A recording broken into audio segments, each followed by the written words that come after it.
Ben Türkmenem kardeş. Türkmen.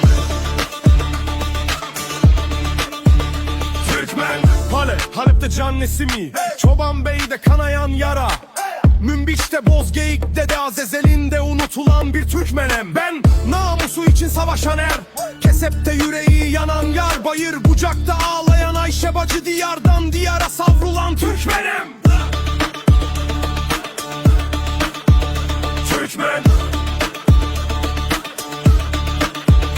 Türkmen. Ben Şam'da Karataş, Tadam'ında Selim kardeş, Golan'da satılan Afşaroğlu, Dera'da yok sayılan menem. Ben Hama'da yok edilen, Tartus'ta boynu bükülen, Humus'ta yıkılan Türkmen kapısı, Zara'da hasret çeken nine yenmem. Türkmen. Türkmen. Ben Rakka çöllerinde culap, Hammam Türkmen'de türap yerim, yurdum harap olsa da tarihe şanını veren Türkmenem ben.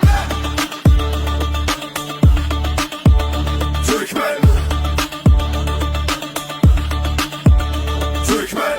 Ben bu topraklarda evvellem, ben bu topraklarda ezelem. Ezelden gelmişim bu yurda, asırlardır burayı yurt edinmişem. Ben Türkmenem kardeş. Ben Türkmenem kardeş. Türkmen. Poyraz'a dönmüş gözlerim, bir işaret beklemişim kavim kardeşten. Namaza dururken bile Poyraz'a dönmüşem, ara ara esen Poyraz'la bugünlere gelmişem.